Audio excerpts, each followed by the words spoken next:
Bueno, espero que estén bien, se encuentren tranquilos y con ganas de siempre aprender. Mi nombre es Mario Javier Tobón, soy licenciado en tecnología informática y también adelante estudios en filosofía. Soy docente del colegio de la institución educativa Carlos Enrique Cortés Herrera de público en el municipio de Itagüí. Y también soy docente del Colegio Padre Mañané en la ciudad de Medellín. Además, catedrático de la Universidad Colegio Mayor de Antioquia. Quiero compartir con ustedes primero mi amor por la filosofía, es una pasión total. Y entonces, eh, con base en eso, quise trabajar con ustedes y abanderarme en este curso que vamos a ver sobre eh, la función de la filosofía a partir de la maravillosa obra del autor Antoine de Saint-Exupéry, El Principito. Me perdona un poquito la pronunciación, pero entonces la intención es que hagamos filosofía a partir de esta maravillosa obra. Como maestro de filosofía, pensaría yo que existen en la bibliografía muchísimos libros sobre filosofía, historia de la filosofía. La literatura es increíble la que hay. Pero pensaría yo que si nos piden una obra que no maneje autores, pero que te lleve a hacer filosofía, la mejor, a mi concepto, es El Principito. Hay obras que trabajan temas. Recuerdo, se me viene a la mente, por ejemplo, el hombre en búsqueda de sentido de Víctor Frank, que aparece en una filosofía de existencialista en la posguerra, en la Segunda Guerra Mundial. Muy interesante, es un libro que habla de filosofía, pero que habla de un solo momento en la historia. Entonces sería la filosofía de la posguerra.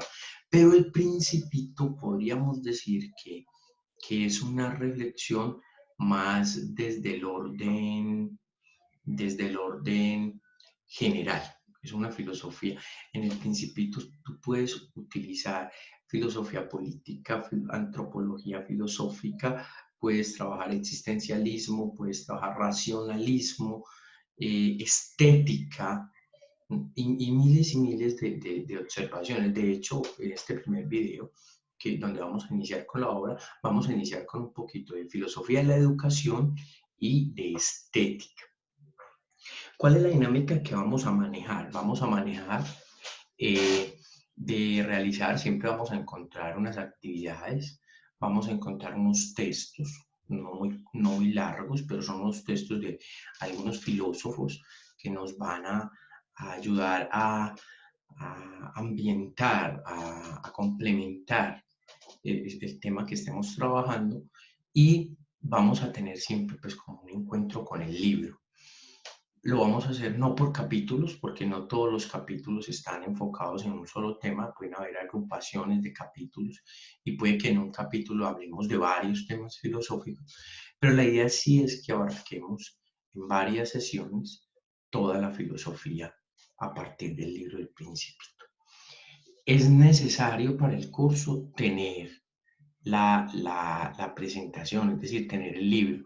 Lo podemos tener, yo por ejemplo tengo la edición de lujo que eh, incluso, pues no le voy a hacer propaganda, pero me parece que para hacer una edición de lujo que tiene, más o menos se los voy a mostrar algo, y es los dibujos originales, es decir, así fue como él logró pintar, a ver, ya me acomodo bien, como él logró pintar la, las, la maravilla de lo que él quiso hacer. Estos son los manuscritos originales, es decir, él cuando escribe su obra empieza a hacer sus dibujos para graficarla completa, y en medio de todo eso entonces nos vamos a quedar con esta obra la conseguí. Entonces ustedes pueden tener en sus casas el libro en PDF, pueden tener en sus casas la versión de bolsillo, pueden tener en sus casas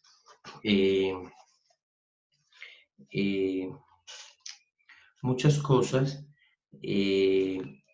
X cosas sobre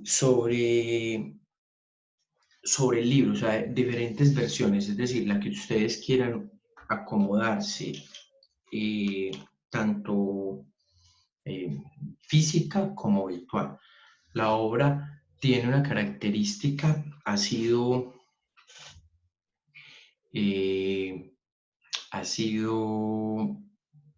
traducida a muchos idiomas. Creo que después de, para no equivocarme del dato, algún día lo leí, después de las Sagradas Escrituras, el libro El Principito ha sido el libro que más se ha traducido en diferentes lenguas. Les cuento que yo hice un cálculo, más o menos yo como, cada que lo pongo a leer, me lo vuelvo a leer con los estudiantes. Entonces, para realizar este curso, nuevamente regresaré. Habrá partes que quizá uno ya se las sabe como de memoria, pero cada que lo leo encuentro maravillas increíbles en esta obra. Lo he leído como 13 veces más o menos. Y cada que lo leo, vuelvo a encontrarme que el libro tiene un nuevo mensaje para darte. Listo. Sin más preámbulos, sin más antesalas a esto, vamos a comenzar. Entonces, del capítulo primero, nos empieza a contar la historia del autor como un niño que escribe. Vamos a hablar un poquito de que parece ser una autobiografía. Digo parece porque en algún momento él la acomoda y le agrega sus cosas, pero de su experiencia filosófica. Quiero leerles solo un pedacito porque el capítulo primero pues siempre es un poquito extenso, pero solamente quiero leerles un pedacito y con base en ese pedacito que es núcleo central, iniciar la reflexión. Vamos a amenizarnos un poquito para ese pedacito con una música que encontré que se llama Música del Principito.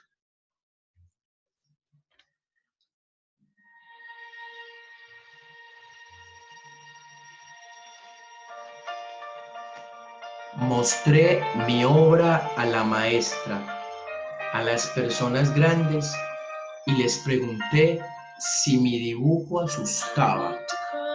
Este era el dibujo. ¿Sí? Me contestaron, ¿por qué habrá de asustar un sombrero? Mi dibujo no representa un sombrero, representa una serpiente boa que digería un elefante. Dibujé entonces el interior de la serpiente boa a fin de que las personas grandes pudieran comprender. Siempre necesitan explicaciones. Mi dibujo número 2 era así.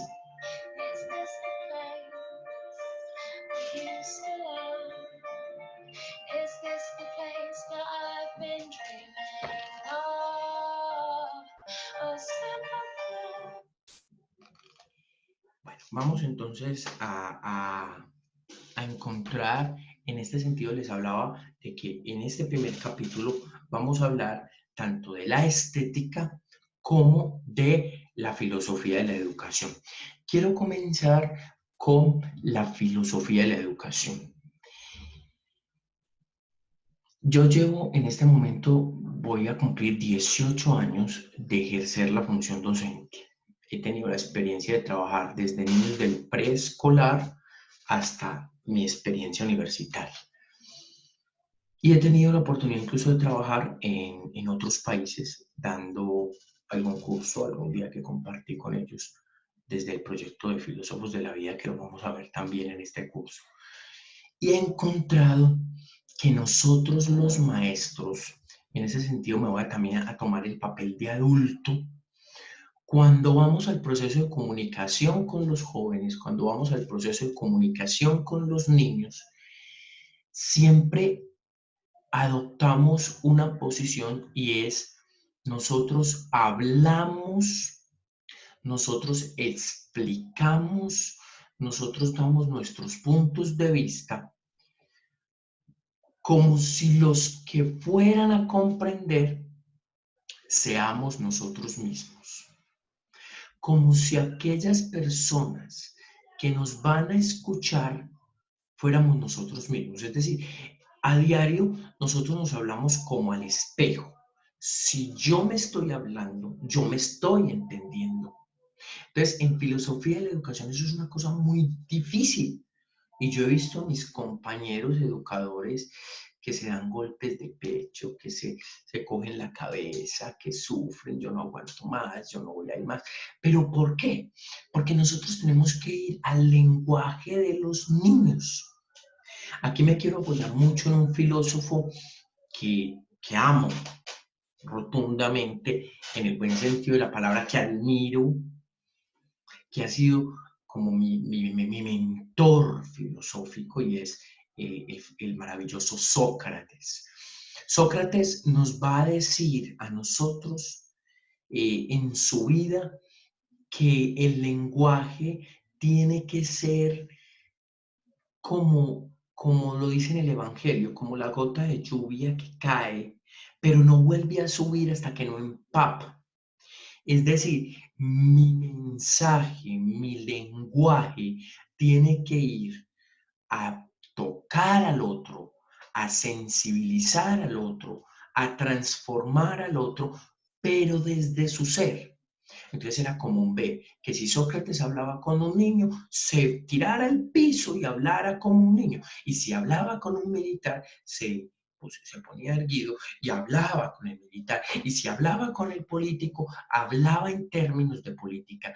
Nosotros tenemos un error en la educación de hoy y es que nosotros hablamos literal. Y en ocasiones el lenguaje tiene que hacer esto, este proceso. Entonces es vital esa primera parte donde a mí me impacta porque en el primer capítulo, el principito, que el compromiso es que lo leamos ese primer capítulo, el principito, el niño dice en varias ocasiones, vuelve a repetir, y lo va a repetir a lo largo del libro, a los adultos siempre hay que darles explicaciones. ¿Y cuál es el centro de ese primer capítulo? Todavía estamos hablando en filosofía de la educación. Es el asombro. La educación se está yendo a pique. La educación se está perdiendo su esencia porque nosotros nos acostumbramos a la educación.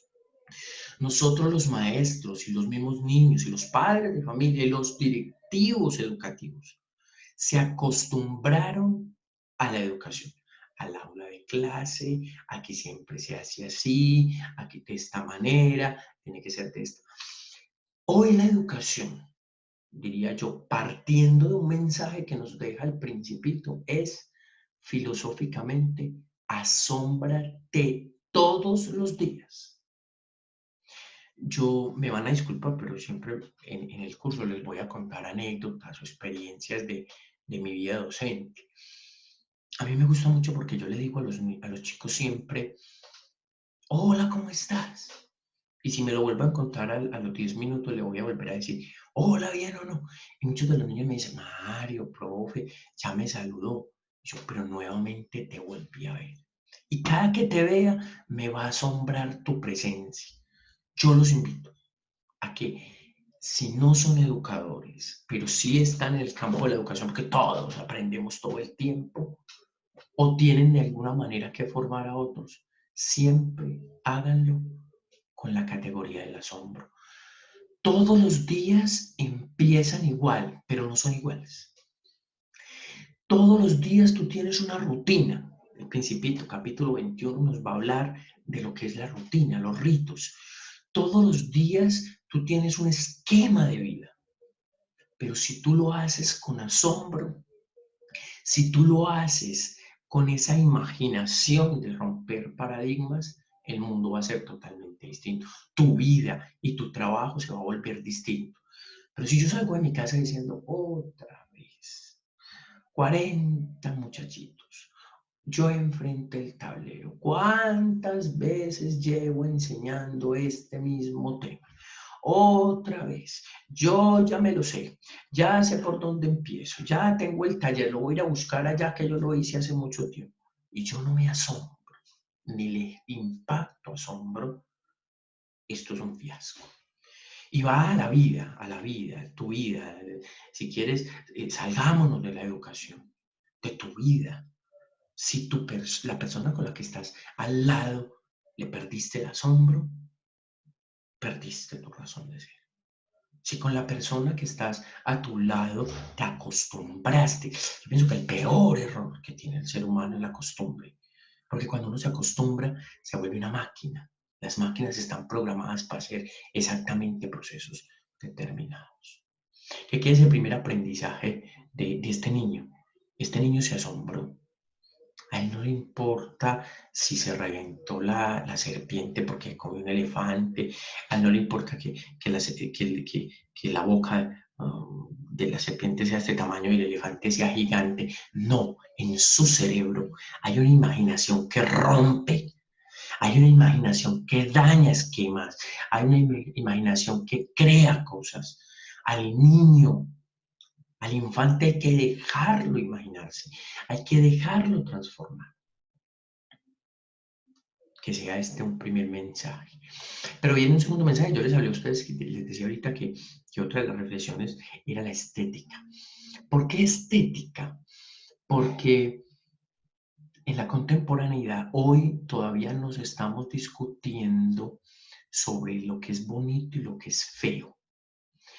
Y le estamos dando desde la contemporaneidad la posibilidad a cada uno de volverse un criticón de la realidad. ¿Cómo así que un criticón de la realidad? Sí. Entonces yo les voy a colocar un ejemplo. Voy a levantar un poquito la pantalla para que ustedes miren. A mis espaldas tengo una imagen de el Quijote de la Mancha, ¿cierto? Entonces yo puedo comúnmente decir, a mí me parece que ese Quijote es sencillamente hermoso y de seguro por eso lo tengo aquí en mi estudio. Pero otra persona puede decir, ay, pero qué señor tan feo, tan flaco, tan viejo, tan desgarbado. ¿Qué hizo la contemporaneidad hoy? Nos permitió a todos opinar. Y como nos permitió a todos opinar, todos nos creemos dueños de la verdad estética. No, no. La belleza es belleza porque es bella y es fea porque es fea. A mí me gusta más hacer ese criterio, vuelvo a Sócrates. De pronto vuelvo a repetirles, la palabra mía no es palabra de Dios. Yo hago esta reflexión, preparo esto con mucho amor, pero pueden haber errores. Sócrates nos vuelve a decir, o sea, lo que busca es la bondad, la belleza y la bondad es el bien en el mundo. Y la feura sería entonces la ignorancia y la falta de sabiduría. ¿Saben quiénes descalifican al Quijote? Quienes ignoran de saber quién es. Por eso la estética es tan vital. Es que nosotros hoy descalificamos, por ejemplo, lo antiguo. Por ejemplo, la pintura. ¿Por qué no puede una serpiente tragarse un elefante? Es posible. El mundo de hoy permite tantas cosas en la mente que estéticamente son viables. El arte abstracto es una combinación de lo que vos sentiste. Si te dio por tirar un tarro ahí, quedó hermoso, qué pintura tan bonita. Entonces, de este primer capítulo vamos cerrando, nos vamos a quedar con dos cosas. La primera, la filosofía del asombro desde la filosofía de la educación. Asómbrate con todo y háblale al niño como niño. Ay, no lo contaminen con tanto problema de los adultos. No. Dígale lo que es, de niños, de colores, de sueños, de alegrías, de eso. Se me viene a la mente una película, también les puedo recomendar películas en el video, en el curso, que se llama La vida es bella, que recrea la Segunda Guerra Mundial. Y en esa película de La vida es bella, el papá sabía lo duro que estaba pasando en un campo de concentración. Había sido capturado por el ejército nazi, pero a su hijo de 6 años o 5, no recuerdo cuántos años tenía, El niño chiquito nunca le contó que estuvo en un campo de concentración. Él le armó una película y él entendió, el niño vivió una realidad con una película. Mario, eso es un riesgo, sí, lo vamos a ver más adelante. Si tú toda la vida hablas con películas, vale. Si a mí hoy me van a enseñar con películas el mito griego, ahí lo vamos a ver más adelante, yo voy a decir, oh, venga, no, a mí hábleme con la verdad. Pero es que el niño no está en capacidad de entender la verdad. Entonces nosotros lo contaminamos.